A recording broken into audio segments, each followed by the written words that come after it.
Yo, Big D here, and ready to talk all things Masters. You know, uh, Greatest Sunday in golf, maybe the greatest Sunday in sports. Final round in Augusta, and we saw why today with so many crazy storylines. But in the end, Roy McIlroy successfully defends his Masters. So does that mean Roy's got to put the green jacket on himself? No, I think the one. I think the one. Somebody with the Augusta National Golf Club will give Roy his green jacket. Uh, so I'm talking all things Roy, Cam Young, Scotty, all things craziness, Grand Slams history. And I'll even have some trivia your way based on Roy's defense of green jacket. But final round Augusta. Um, you know,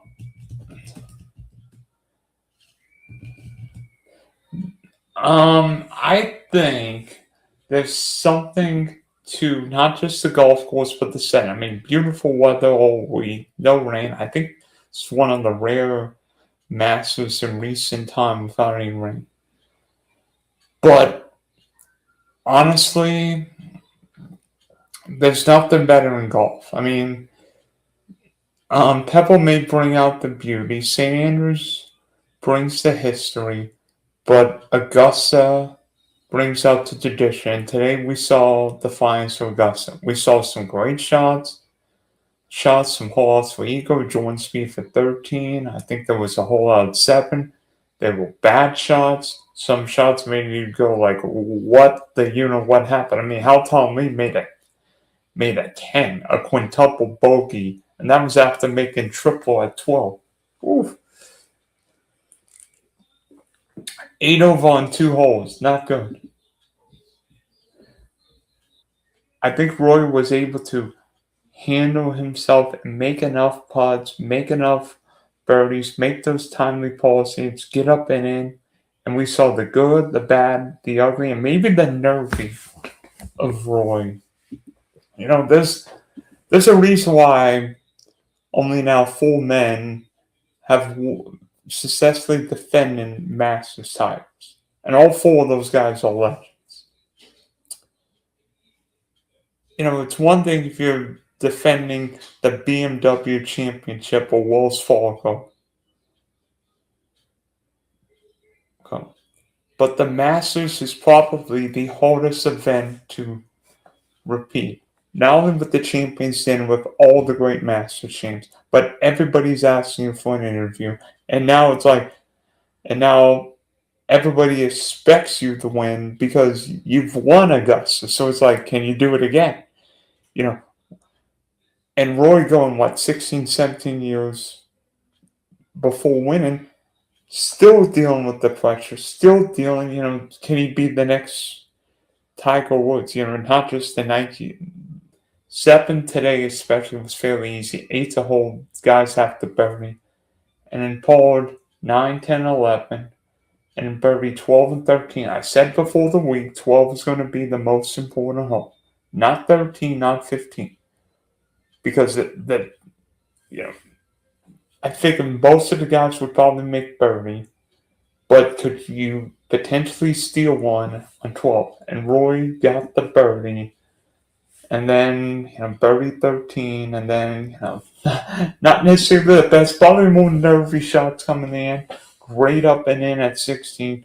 Great up and in at 17. And 18, the drive went so far right, it's like, where's the ball? And then even the second shot, it's like, where's the ball? But it was semi-plug, but Roy was able to get it out there, make a nice two-putt, easy tapping bogey, and wins the 90th run of the Masters. And you know what? Even though Roy's got the Grand Slam now, I think most of the patrons still want Roy to win. He's that well liked, but you could argue in that case, being the most popular golfer on tour, probably puts extra pressure on Roy. And being the defending champ, everyone wanted Roy to do well. Well, and maybe that pressure is hard, but Roy was able to handle his emotions, and despite not playing great this weekend, playing just well enough and showing his class.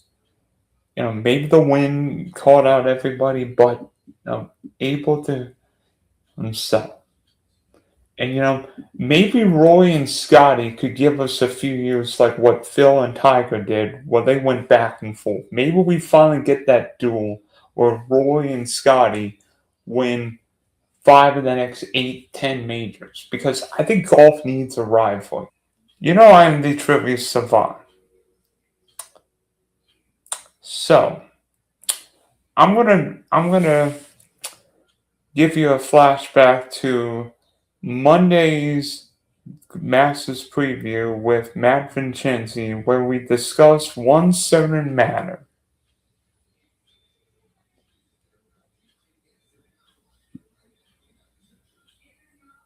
Mine for you, and I'm sure there's going to be an easier one for you. So the 3 players, we just kind of talked about the subject, to go back to back. Hasn't happened since, you know who. But who were the 3 players and what years were they that went back to back? I think Tom gave me this question a couple years ago. Tiger in 01-02. Mm-hmm. Faldo in 89-90. And Jack, I think it's been 60 years since Jack did this in 65 and 66. That's right. You got it. I remember Tom did that, and he could not believe it. He could not believe it.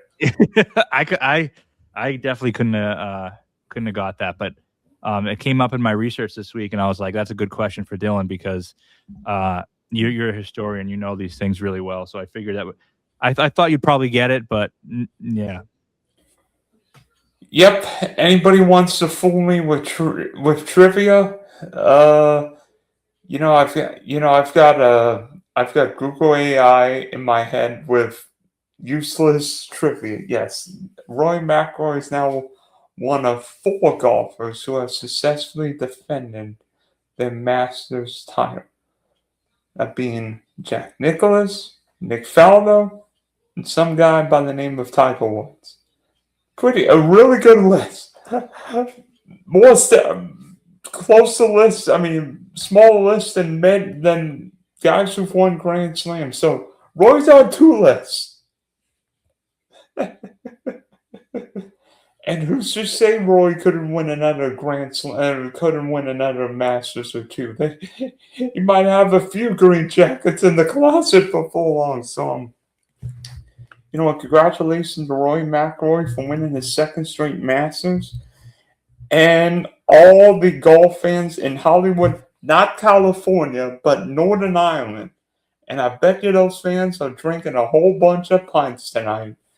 And they're going to have toast to Rory McIlroy forever.